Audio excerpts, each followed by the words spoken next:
Brought to you by Agilus Diagnostics.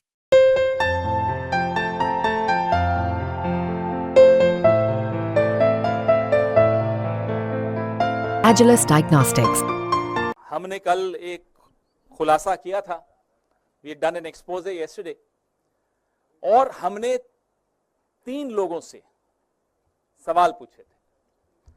माननीय प्रधानमंत्री जी से सवाल पूछे थे, सेबी की चेयरपर्सन से सवाल पूछे थे और आईसीआईसीआई बैंक से सवाल पूछे थे। इनमें से कौन मोहरा है और कौन खिलाड़ी है मुझे नहीं मालूम, लेकिन एक मोहरे का जवाब आया, आईसीआईसीआई का जवाब आया। उस बारे में थोड़ी चर्चा कर लें, क्योंकि उस जवाब से और सवाल खड़े हो जाते हैं। उस जवाब ने हमारा काफी काम आसान कर दिया। इस पूरे घोटाले का एक परत और खुली इस जवाब से।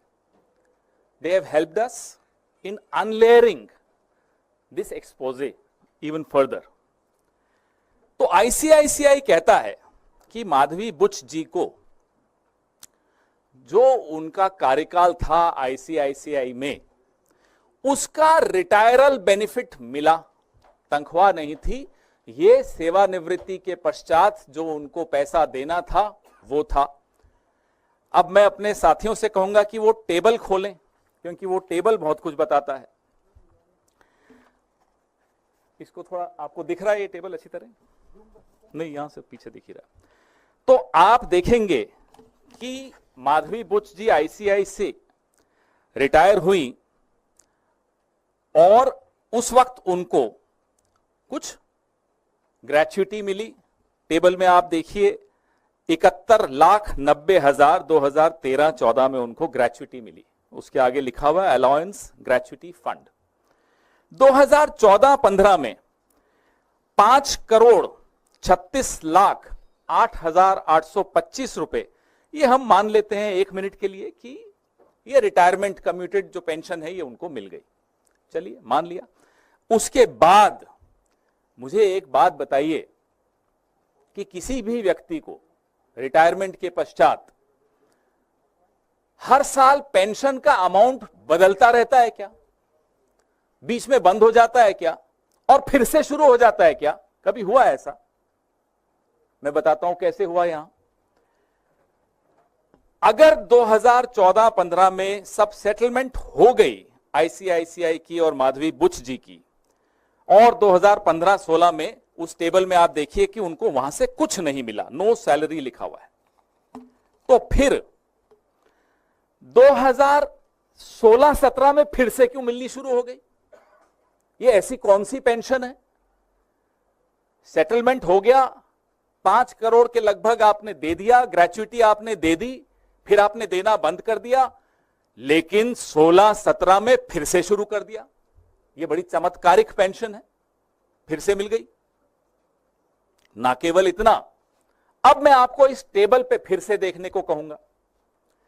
इस टेबल में आपको 2007 से लेकर और 2013-14 जब तक वो आईसीआईसीआई में थी, उनकी तनख्वाह दिखाता हूं। एवरेज अगर आप इसकी निकालेंगे, if you take out the average salary, annual salary of Madhavi P. Buch ji when she was in the ICICI between 2007-8 and 2013-14, the average comes out to be 130 lakhs, 1 crore 30 lakhs, 1 crore 30 lakh. और pension का average कितना है साल का? 2 करोड़ 77 लाख। कौन सी ऐसी नौकरी है जहां पेंशन तनख्वाह से ज्यादा है, डबल से ज्यादा?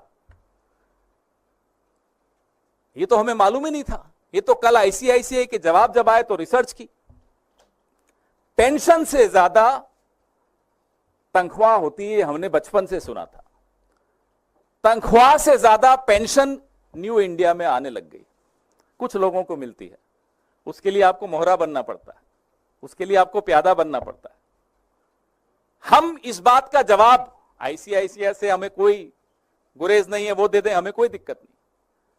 उम्मीद है कि माधवी पी बुच जी ये टेबल देखेंगी और जवाब देंगी कि ये 16-17 को फिर से पेंशन क्यों मिलनी शुरू हो गई, तथाकथित pension, the so called pension.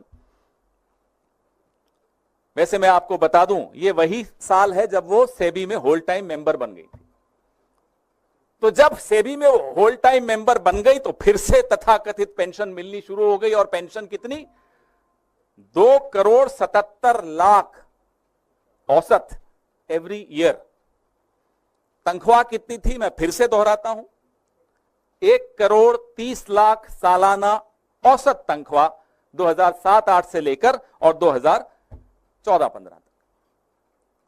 ऐसी नौकरी हम सबको भी मिलनी चाहिए जहां पेंशन तनख्वाह से ज्यादा